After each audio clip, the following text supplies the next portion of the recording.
नेपालीमा डरलाग्दो कथा र घटना भन्ने च्यानल त्रिकोण टेल्सलाई सब्स्क्राइब गर्नुहोस् र बेल आइकन थिच्नुहोस्।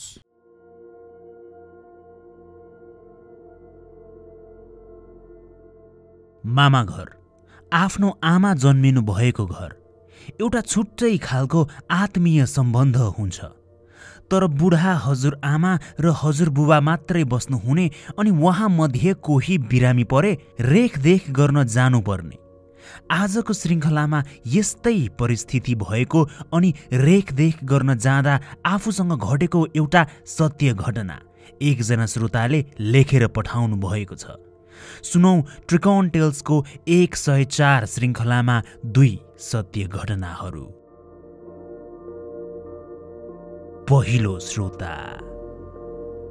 मेरो नाम बबिता न्यौपाने हो र मैले भन्न गइरहेकी घटना एकदमै डरलाग्दो सत्य घटना हो, जुन मेरै मिल्ने साथीसँग घटेको थियो। यो घटना चाहिँ काठमाडौँको बानेश्वरमा रहेको एउटा गर्ल्स होस्टेलमा घटेको थियो। 4 वर्ष अघि मेरी साथी कलेजमा नयाँ भर्ना भई पढ्नको लागि काठमाडौँ गएकी थिइन्। कलेज लाग्न केही दिन मात्र बाँकी थियो, तर उनले कुनै भने जस्तो होस्टेल भेटिसकेकी थिइनन्। उनलाई राम्रो लागेको प्राय सबै होस्टेल भने भरिसकेको थियो। होस्टेल नभेटेकोले गर्दा मेरी साथी ठुलोबाबाको घरमा बसिरहेकी थिइन्। ठुलोबाबाको घर भने कलेजभन्दा टाढा भएकोले गर्दा मेरी साथी अझै पनि कलेज नजिकै कुनै होस्टेल पाइ पो हाल्छ कि भनेर बानेश्वरतिर हिँड्दै खोज्दै थिइन्। मेरी साथीसँग उनको अर्को साथी पनि थिइन्। उनीहरू एउटै कलेजमा पढ्ने भएकोले गर्दा सँगै होस्टेलको खोजीमा सँगै हिँड्दै थिए। होस्टेल खोज्दै जाँदा उनीहरूको नजर एउटा सानो गल्लीमा पर्यो, जहाँ केही ठूला ठूला रुखहरू थिए। केही समय हिँडेपछि उनीहरूले एउटा 3 तल्ले भवनमा रहेको गर्ल्स होस्टेल देखे। त्यो होस्टेल अलि सुनसान ठाउँमा थियो। होस्टेल बाहिर एकजना हेर्दा 50 वर्षको जस्तो देखिएको बुढो मान्छे उभिरहेको उनीहरूले देखे अनि उनको साथी अघि लागे त्यो मान्छेलाई होस्टेलको बारेमा केही जानकारी छ कि भनेर सोध्न। त्यस मान्छे नजिकै पुगे। त्यो मान्छेको छेउमा जाँदा मेरी साथीको आँखा चाहिँ त्यो मान्छेले लगाइरहेको घाँटीको लकेटमा पुगेछ। निकै चम्किएको कारण उनको ध्यान त्यस लकेटले तानिहाल्यो। हेर्दा पुरानो तर चम्किरहेको जस्तो। त्यस बुढाको अगाडि पुगेर साथीहरूले "अङ्कल, यो होस्टेल कस्तो छ? थाहा छ यहाँको बारेमा हजुरलाई?" भनी सोधे। अनि त्यो मान्छेले "एकदमै राम्रो छ नानी, हिँड, बरु मै पुर्याइदिन्छु भित्र" भन्यो। उनीहरूलाई अघि हिँड भनी आफू पछि पछि हिँड्न थाल्यो। त्यस होस्टेल मुनि पुगेर मेरी साथीले पछाडि फर्की त्यस बुढालाई अघि जान दिन खोज्दा पछाडि भने कोही पनि देखेनन्। न मेरी साथीले देखिन् न उनको साथीले नै। हिँड्दा हिँड्दै त्यस मान्छे कतै गए होला भन्ने सोची साथीहरू भित्र गए अनि त्यो होस्टेलको बारेमा सबै बुझे। तर भने जस्तो राम्रो खालको उनीहरूलाई लागेन। कोठाहरू पनि निकै साना साना। कलेज लाग्न केही दिन मात्र बाँकी थियो र उनीहरूसँग समय पनि थिएन। उनीहरू होस्टेल खोज्दा खोज्दा थाकिसकेकोले अब त्यही होस्टेलमै भए पनि बस्ने भनेर तल भुइँ तल्लाको कोठा लिने भनी सल्लाह गरे अनि उनीहरू भोलिपल्ट नै हामी आउँछौँ भनी कुरा सल्झाए। भोलिपल्ट उनीहरू आफ्नो आफ्नो सामान लिएर आए र सामान मिलाउन थाले। सामानहरू मिलाउँदा मिलाउँदै धेरै राति भइसकेको थियो र खाना खाएर अब सुतेर बाँकी काम भोलि गरौँ भन्ने सोची सुते। सुतेको केही समय नबित्दै मेरी साथीले निकै भयङ्कर सपना देखिन्। सपनामा आफू सुतेकै पलङमाथिको सिलिङमा एउटा मान्छे झुन्डिएर मरिरहेको अनि त्यसको लास बिस्तारै डोरीमा हल्लिँदै गरेको देखिन्। घाँटीमा भने त्यही अघिल्लो दिन भेटेकै 50 वर्ष जस्तो उमेरको बुढा, जसले होस्टेल राम्रो छ पुर्याइदिन्छु भनी गायब भएको थियो, त्यही बुढाले लगाएको घाँटीकै लकेट त्यस मृत शरीरमा देखिन्। अनुहार भने केही देख्न सकिनन्। अघिल्लो दिन चम्किरहेको झैँ सपनामा पनि त्यसै सरह त्यस घाँटीको लकेट चम्किनै रहेको थियो। डरले मेरी साथी एक्कासी सपनाबाट बिउजिन् अनि आफ्नो छेउैमा सुतेकी साथीलाई उठाउँ भनी फर्किँदा त उनको साथी त नसुतेर उठी बसेकी रहेछिन्। बिउझिरहेकी साथीलाई देखेपछि मेरी साथीले आफूले भर्खरै देखेकी सपना विस्तारमा सुनाइन्। अनि मेरी साथीको त्यस जागा भइरहेकी साथीले पनि कसैले आफ्नो घाँटी न्याकेको जस्तो भएकोले बिउझिएको भन्न थालिन्। मेरी साथीलाई त्यो सपना अनि उनको साथीलाई कसैले घाँटी थिचेको जस्तो। यो के भएको होला? नयाँ ठाउँमा भएर यस्तो भएको हो कि भनी दुवैजना सुत्न नसकी पलङमा डल्लो परेर कुरा गरेरै त्यस रात बिताए। भोलिपल्ट भयो। त्यस दिनदेखि उनीहरू आफ्नो कलेजको पढाइ र काममा व्यस्त हुन थाले। दिन यसरी नै बित्दै थियो। यतिका अवधिभरि बेला बेला उनीहरूलाई भने तर्साइ नै रहेको जस्तो महसुस हुन्थ्यो। निकै अनौठो खालको आवाज सुन्ने गर्थे। कहिले काहीँ रोएको जस्तो, कोठाभित्र कोही हिँडेको जस्तो, त कहिले कोही हाँसेको जस्तो। एक दिन त केसम्म भयो भने उनीहरू पढिरहेका बेला यस्तै रातिको 10 बजिरहेको बेला बाहिर गेटमा कसैले ढोका हल्लाउँदै ढकढकाउँदै नानी ढोका खोल त भन्ने आवाज सुने। त्यो आवाज निरन्तर आइरहेको थियो। उनीहरू केही नबोली एक अर्काको मुख मात्रै हेर्न थाले। फेरि त्यही आवाज बाहिरबाट आइ नै रह्यो। गर्ल्स होस्टेलमा भने कोही केटा मान्छे थिएन, तर त्यो आवाज भने कुनै अधभैँसे मान्छेको जस्तो थियो, कुनै केटा मान्छेको जस्तो। होस्टेलको गेट बाहिर उभिरहेको मान्छे त त्यही उनीहरूलाई होस्टेलको बारेमा भन्ने 50 वर्ष जस्तो देखिने त्यही बुढो रहेछ। त्यसरी त्यही बुढो देख्न साथ उनीहरू आत्तिन थाले। एक त अस्ति न आफै बिलाएर गएको, अर्को मेरी साथीले देखेकी सपना सम्झेर। उनीहरूलाई एकदमै डर लागेपछि हतार हतार वार्डेनलाई फोन गरेर बोलाए। वार्डेन आइपुग्दा भने त्यो बाहिरबाट ढोका ढकढक गर्दै बोलाइरहेको आवाज बन्द भइसकेको थियो। सब कुरा वार्डेनलाई भनेपछि वार्डेन डराउनु भएको जस्तो देखिनु भयो। तर वार्डेनले त्यस्तो केही होइन, नडराऊ, केही छैन भन्दै उनीहरूलाई सम्झाएर फर्किनु भयो। एक दिन मेरी साथीको साथी भने उनको साथीको बर्थडे पार्टीमा गएकी थिइन्। त्यो दिन भने त्यस साथीको साथी बाहिरै बसिन् अनि मेरी साथी भने त्यस होस्टेलको उनीहरूको कोठामा एक्लै परिन्। राति खाना खाएर आफ्नो पलङमा सुत्न जाँदा एक्कासी उनलाई कसैले हेरिरहेको छ, कोही उनको नजिकै छेउैमा छ जस्तो महसुस हुन थाल्यो। उनले भूतहरूको बारेमा केही पनि नसोचेको हुनाले एक्कासी त्यस्तो भावना आउन थालेपछि उनलाई डर लाग्न थाल्यो। तर पनि उनी पल्टिएर सुतिन्। राति सुतिरहेको बेला उनलाई त्यस्तो गर्मीको बेलामा पनि एक्कासी निकै चिसो भएको जस्तो हुन थाल्यो। अचानक उनलाई त काम्ने ज्वरो पो आइहाल्यो। जिउ पुरै थरथर काँपी दाँतहरू बज्न थाले। 2वटा ब्ल्याङ्केट ओढेर सुत्न खोज्दा पनि उनी सुत्नै सकिनन्। उनी सुत्न खोजेपछि त्यस रात भने कहिले टेबलमा राखिएको किताब आफै पानाहरू पल्टिएको जस्तो आवाज आउने, त घरिघरि मान्छे हिँडेको जस्तो आवाज। यस्तो हुन थालेपछि उनलाई यतिसम्म डर लाग्यो कि अब त्यस रात आफ्नो अन्तिम रात होला भन्ने सोची भगवानहरूको नाम मनमनै जप्दै ब्ल्याङ्केटले मुख छोपेर आँखा चिम्लिएर बसिरहिन्। जसो तसो त्यस रात त कट्यो। अनि भोलिपल्ट उनको साथी आएपछि सब कुरा उनलाई भनेर केही ढिलो नगरी उनीहरू अर्को होस्टेल खोजेर सरिहाले। धन्न मेरी साथीको दिन बलियो थियो र त होला उनलाई ज्वरो 2-3 दिनमै निको भइहाल्यो। अर्को होस्टेल सरेको केही महिना पछि त्यो बानेश्वरको तर्साउने होस्टेलको माथिल्लो तल्लामा बस्ने एउटा साथीसँग भेट भएछ। अनि त्यस साथीले मेरी साथीहरूलाई भन्न थालिन्, तिमीहरूले त त्यो होस्टेल छोडेर राम्रो गरेछौ, अझ तिमीहरू त त्यही कोठामा है, म पनि त्यो होस्टेल छोड्छु। अब त्यो होस्टेलमा अहिले त धेरै तर्साउन थालेको छ नि। अस्ति भर्खर तिमीहरूले छोडेको कोठामा अर्को नयाँ केटीले छतमा केही कालो छाया गएको देखेर बेहोस नै भई। पछि वार्डेनले त्यो कोठामा ठुलै पूजा नै लगाए। वार्डेनले भन्न चाहेका थिएनन् रे, तर त्यो होस्टेलमा पहिले एउटा मान्छेको घर रहेछ। अनि जुन कोठामा तिमीहरू बसेका थियौ नि, त्यही कोठामा त्यस घरको एउटा अधभैँसे मान्छे झुन्डिएर मरेको पो रहेछ। त्यो कोठा अब पूजा गरेर बन्द गरिएको छ नि। अनि त्यो कोठामा बस्ने 2जना नयाँ केटीलाई माथिल्लो तल्लामा सारिएको छ। म पनि तिमीहरू त्यस होस्टेलमा आउनुभन्दा केही हप्ता अगाडि मात्रै आए कि पहिले पनि त्यो कोठा पूजा गरेर बन्द गरिएको रहेछ नि।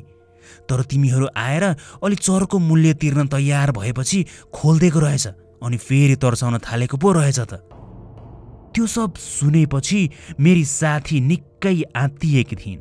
उनी र उनको त्यही साथीले सँगै मलाई यो घटना सुनाएका थिए। त्यसरी उनीहरूले देखेका त्यो 50 वर्ष जस्तो देखिएको मान्छे झुन्डिएर मरेको त्यस मान्छे नै थियो।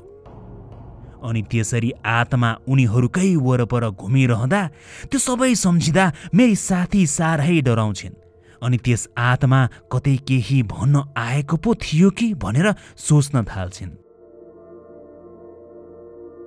दोस्रो श्रोता। मेरो नाम निकिता।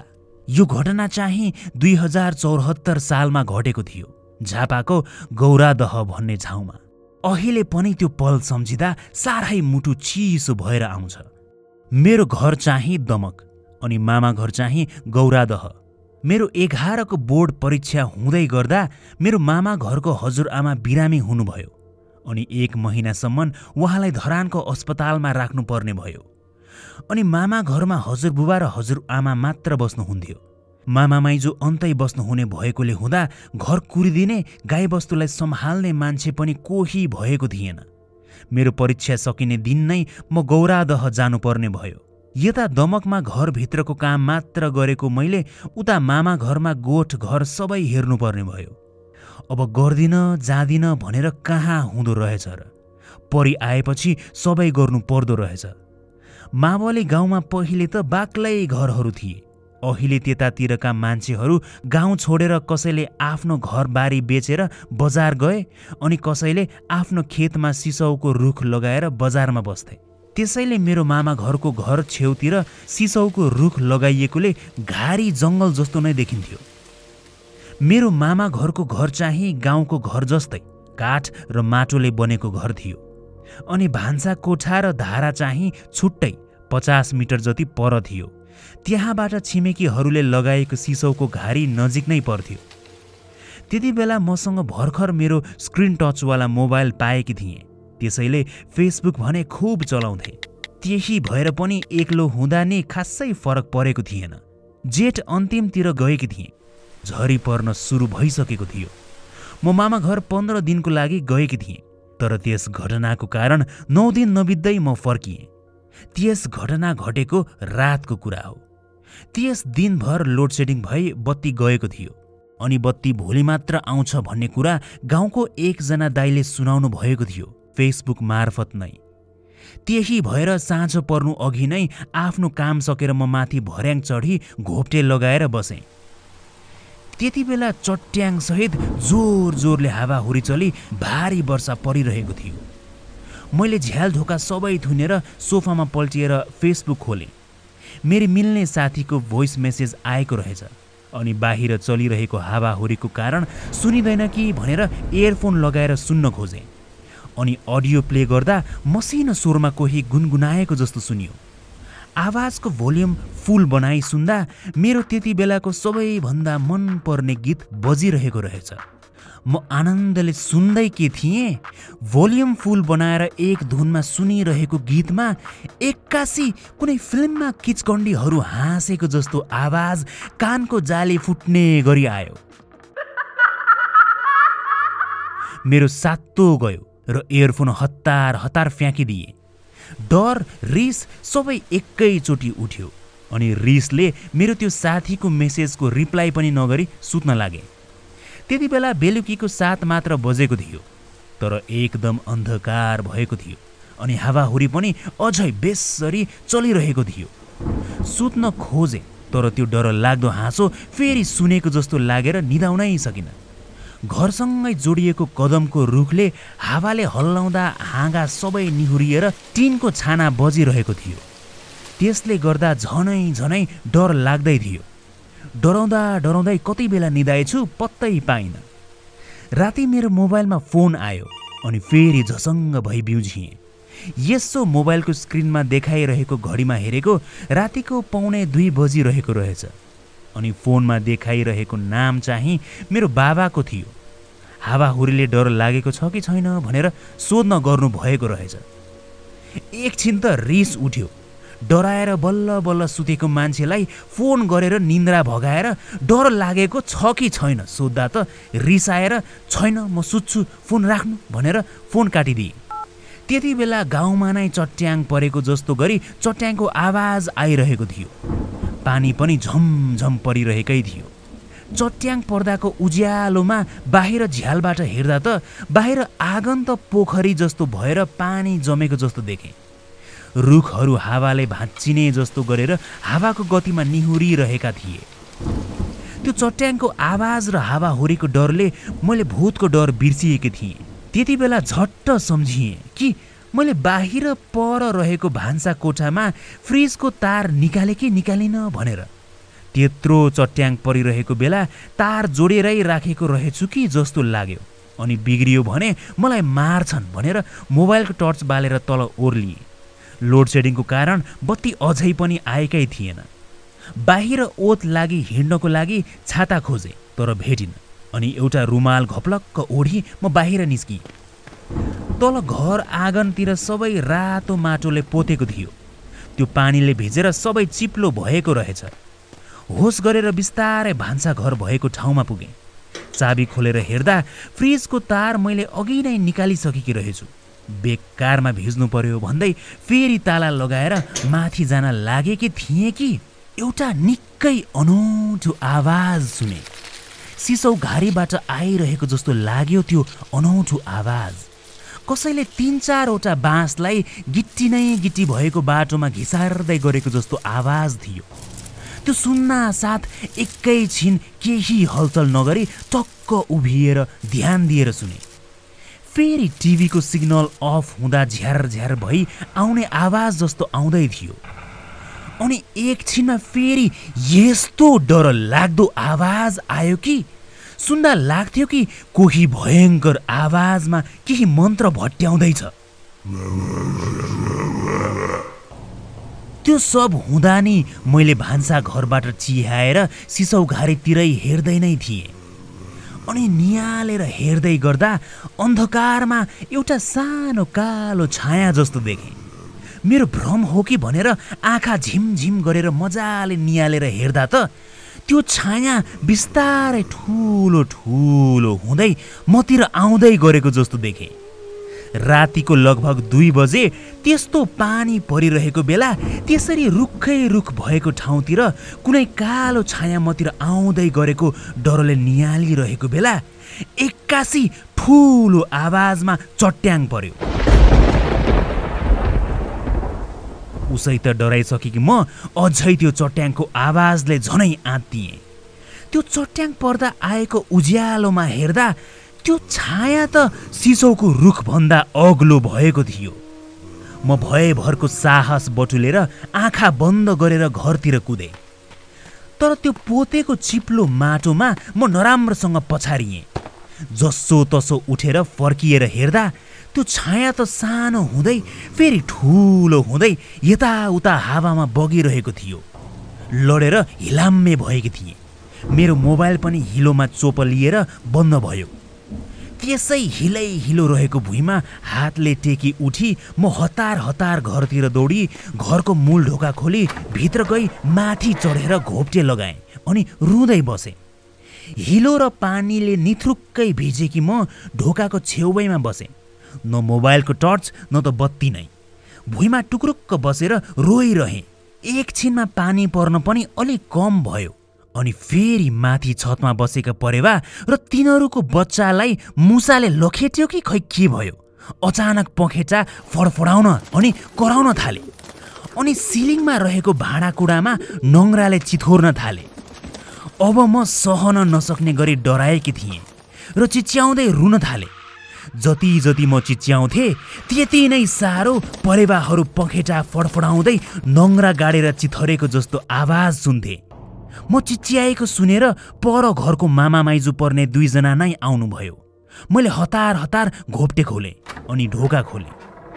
मेरो हिलाम्मे अनुहार अनि लुगा अनि म रोइरहेको देखेर त्यस्तो अवस्थाको मलाई देखेर मामा माइजू दुवैजना नै डराउनु भयो। मैले रुँदै सिलिङमा देखाएँ। पछि मामा सिलिङमा चढेर हेर्दा 6वटा परेवाहरू रगतले लटपतिएर मरेका रहेछन्। मलाई ज्वरो आउन थालिसकेको रहेछ। माइजूले निधार छाम्दा थाहा पाइहाल्नुभयो। त्यसपछि माइजूले मलाई आफ्नो घर लैजाँदा 4 बज्न लागेको थियो अनि मैले त्यहाँ पुगेर सबै कुरा सुनाएँ। त्यहाँ पुग्दा झन् मलाई काम ज्वरो आउन थाल्यो अनि माइजूले बाबालाई फोन गरेर बोलाइदिनु भयो। बिहान 5 बज्दा बाबा मलाई लिन आइपुग्नु भएको थियो। त्यो घटनादेखि मलाई 15 दिनसम्म काम ज्वरो आए म बिरामी नै भएँ। अझै पनि मलाई मामा घर जान मन लाग्दैन अनि गएँ भने पनि एक्लै कहिल्यै पनि बस्दिन। यो मैले भोगेकी एउटा निकै नै डर लाग्दो घटना थियो। अहिले पनि सम्झिँदा जिउभरि काँडा उम्रिन्छ, मुटु नै चिसो हुन्छ अनि कसरी पो बाँचिएछु भनी सोच्न थाल्छु। भगवान कसैलाई पनि यस्तो नपरोस् भन्छु म त।